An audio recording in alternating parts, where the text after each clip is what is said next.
Eh bien, salut à tous, aujourd'hui on se retrouve pour une nouvelle vidéo de Genshin Impact. Et dans cette vidéo, je vais vous faire un résumé de ce qu'on a eu sur le live.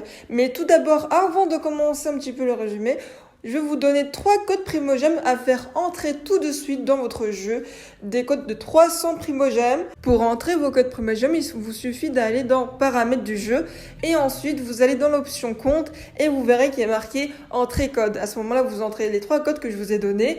Et vous allez ensuite dans Messages, puis vous récupérez vos codes Primogem. Commençons maintenant le résumé. Premièrement, on a eu des extraits sur la quête d'histoire de Scaramouche qui sera une quête d'Archon. Ensuite, on a eu bien sûr un petit démo sur le personnage, donc on nous explique comment fonctionne Scaramouche. Après, on a eu aussi Faruzan, qui sera aussi une nouvelle 4 étoiles. Une nouvelle 4 étoiles Anemo, qui sera un support comme Sarah et Goro, donc elle va booster les Anemo. Ensuite, pour les bannières, on aura Scaramouche avec Itto et Faruzan en première partie.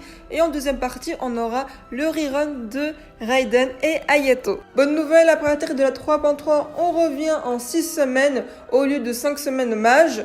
Donc plus de temps pour économiser, plus de temps pour nos bannières. On a eu également aussi l'explication des nouveaux sets qu'on aura, des sets d'artefacts, 4 pièces Anemo et l'autre pour des réactions bourgeons, enfin des réactions d'Hydro avec Pyro, Électro et Hydro, comme je vous ai expliqué dans le guide de Nomade, dans la précédente vidéo. Ensuite, il y a aussi l'explication de plusieurs événements. Il y a aussi des événements qui vont revenir, comme Cache-Cache et aussi le donjon. On aura aussi un événement principal où on aura une épée à une main Oni avec une couronne comme d'habitude. Et l'événement là, ça va être lié avec Itto et avec plusieurs aussi personnages d'Inazuma. Du coup, ça va se passer à Inazuma. Dans cet événement aussi, on aura un petit mode de jeu plutôt sympathique où dans cet événement, on devrait choisir des personnages par rapport aux cubes qui sont ici présents, comme sur la vidéo.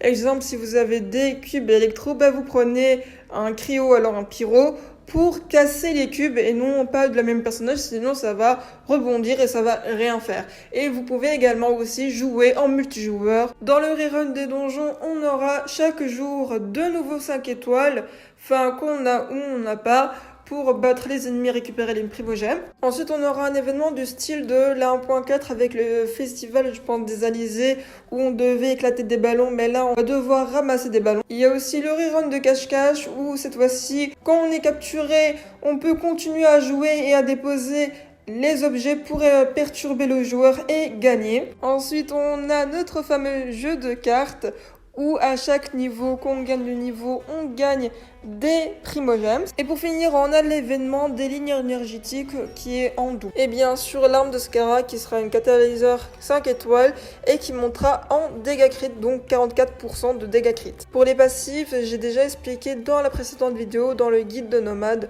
les passifs de l'arme, ce qu'il fait et si c'est fort ou pas. Et voilà, la vidéo se termine ici, un petit peu résumé un peu de tout ce qu'il y a eu dans le live.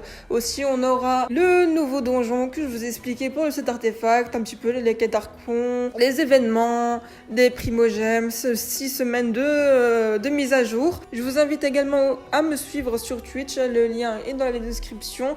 Je fais des lives, un petit peu d'exploration, des habits surtout, des invocations. Donc voilà, maintenant on ne reste plus qu'à attendre le 7 décembre pour la mise à jour. Je vous remercie d'avoir regardé ma vidéo et je vous souhaite de passer une bonne soirée ou alors une bonne journée.